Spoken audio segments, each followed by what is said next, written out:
તેથી વ્યક્તિએ હંમેશા તેની રુચિ અનુસાર કામ કરવું જોઈએ। જો કોઈ વ્યક્તિએ નક્કી કરી લીધું હોય કે તેને કયું કામ કરવું છે અને તે કામને પોતાના જીવનનું લક્ષ્ય બનાવી લે છે, પછી તે કામ તેના માટે કામ નહીં પણ નાટક બની જાય છે। પણ મિત્રો, તમારા પેશનને ફોલો કરવાનું કહેવું એટલું સરળ છે, તમારા સાચા પેશનને શોધવું કેટલું મુશ્કેલ છે।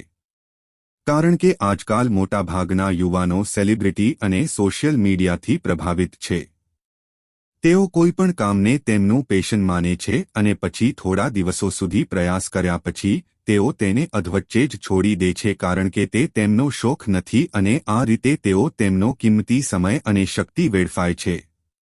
તાણનું ચોથું કારણ છે અન્ય પાસેથી અપેક્ષાઓ। સાધુએ તે માણસ તરફ આંગળી ચીંધીને કહ્યું, એક પિતા તરીકે તમારે તમારા પુત્ર પાસેથી ઘણી અપેક્ષાઓ રાખવી જોઈએ કે તમારો દીકરો એક ખૂબ જ સફળ વ્યક્તિ બને, તમારું નામ ગૌરવ લાવે અને તે ઈચ્છે તેવું જીવન જીવે, તમે જે કહો છો તેનું પાલન કરે। પણ શું આજ સુધી કોઈની અપેક્ષાઓ પૂરી થઈ છે? જ્યારે પણ કોઈ વ્યક્તિ બીજા પાસેથી કોઈ અપેક્ષા રાખવાનું શરૂ કરે છે ત્યારે તે અજાણતા જ તણાવ પેદા કરવાનું શરૂ કરે છે। જરા તમારા માટે જ વિચારો, જો તમારો પુત્ર તમારી ઈચ્છા પ્રમાણે નથી વર્તતો અને તમે તેને જે બનવા ઈચ્છો છો તે ન બની રહ્યો હોય તો ચોક્કસપણે તણાવ તમારા મન પર હાવી થશે। તમે તણાવપૂર્ણ જીવન જીવવા લાગશો અને આ તણાવમાં તમે એવી રીતે વર્તશો અને વાત કરશો કે તમારા પુત્ર સાથેનો તમારો સંબંધ ખરાબથી ખરાબ તરફ જશે। તેથી વ્યક્તિએ તેની ક્ષમતા કરતાં અન્ય લોકો પાસેથી ઓછી અપેક્ષાઓ રાખવી જોઈએ। અને જો તમારે સંપૂર્ણપણે તણાવમુક્ત રહેવું હોય તો બીજા પાસેથી અપેક્ષા રાખવાનું બંધ કરો। આ પછી સાધુએ કહ્યું કે શારીરિક પીડા પણ માનવ તણાવનું એક કારણ છે। જ્યારે કોઈ વ્યક્તિ શારીરિક પીડામાંથી પસાર થાય છે ત્યારે તેનું સંપૂર્ણ ધ્યાન તે પીડા પર હોય છે અને તે આખો દિવસ પોતાના દર્દ વિશે વિચારતો રહે છે, જેના કારણે તેનું મન દુઃખી વિચારોથી ભરાઈ જાય છે અને આવી સ્થિતિમાં વ્યક્તિ તણાવ અનુભવવા લાગે છે। આ બધું સાંભળીને તે વ્યક્તિએ કહ્યું, હે સાધુ, શારીરિક પીડા કોઈપણ વ્યક્તિને થઈ શકે છે, તો શું તે વ્યક્તિ જીવનભર તણાવમાં રહેશે? આનો જવાબ આપતા સંતે કહ્યું કે માણસે સમજવું જોઈએ કે આપણું જીવન દુઃખનો આધાર છે। જેમ આપણું જીવન ચાલે છે, રોગો આવે છે અને પછી મૃત્યુ આવે છે, તેથી રોગો માનવ જીવનનો અભિન્ન અંગ છે। તેમાંથી કોઈ છટકી શકતું નથી। તે કોઈના જીવનમાં સમય પહેલા આવે છે અને કોઈની પાછળ આવે છે, પરંતુ દરેકની સામે આવે છે જ્યારે માનવ મગજ આ વાત સારી રીતે સમજી શકશે પછી તેણે પોતાની બીમારી વિશે વિચારીને વધારે તણાવ ન લેવો જોઈએ, કારણ કે તે આપણા જીવનનો અભિન્ન અંગ છે અને તેના માટે આપણે શારીરિક કસરત કરતા રહેવું જોઈએ અને તંદુરસ્ત જીવનશૈલીને પણ આપણા જીવનમાં સ્થાન આપવું જોઈએ, જેથી તેમનું શરીર લાંબા સમય સુધી સ્વસ્થ રહી શકે અને યોગ્ય રીતે કાર્ય કરી શકે। તણાવનું આગલું કારણ તમારી યોજનાઓને સમજવામાં સમય ન લેવો છે। આ વિચાર કેટલાક લોકોના મનમાં એટલો બેસી જાય છે કે તેઓ વિચાર્યા વગર તેના પર કામ કરવા લાગે છે અને જ્યારે તેમને એ કામમાં નિષ્ફળતા મળે છે ત્યારે તેઓ તણાવથી ભરાઈ જાય છે, કારણ કે તેઓ એ કામ શરૂ કરતા પહેલા એ કામની સંપૂર્ણ માહિતી એકઠી કરી નથી। કોઈપણ કાર્ય શરૂ કરતા પહેલા વ્યક્તિએ તેના સારા અને ખરાબ પરિણામો વિશે કાળજીપૂર્વક વિચારવું જોઈએ।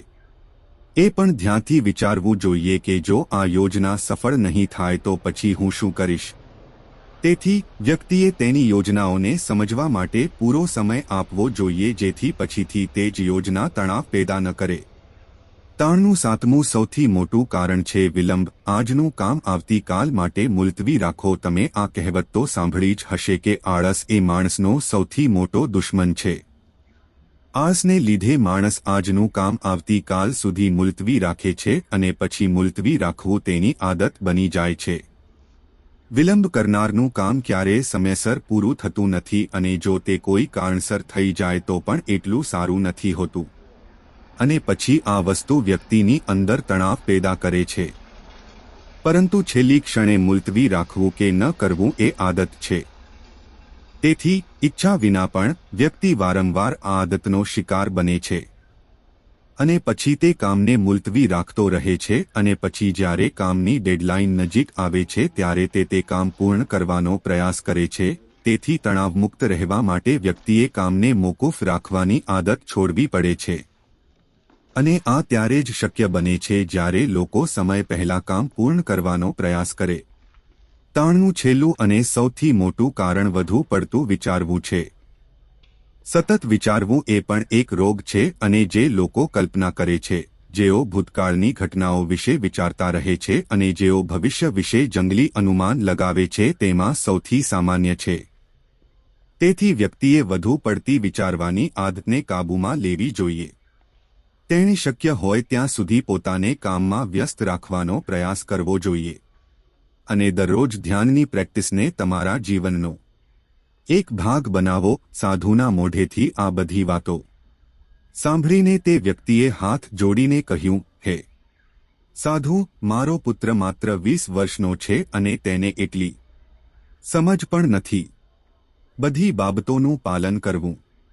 મહેરબાની કરીને તણાવ દૂર કરવા માટે કોઈ સરળ રીત સૂચવો, જેથી મારો પુત્ર પણ તેને અપનાવી શકે અને તણાવમુક્ત રહી શકે.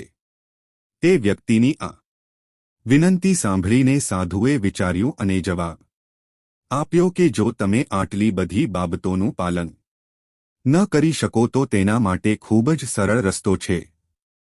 તમે એક સમયે એક વસ્તુ કરવા પર ધ્યાન કેન્દ્રિત કરો છો. તે ક્ષણે તમે શું કરી રહ્યા છો તેના પર જ ધ્યાન કેન્દ્રિત કરો અને જો તમારું મન ભટકતું હોય તો તમને યાદ આવતા જ તમારું ધ્યાન તે કાર્ય તરફ પાછા ફરો.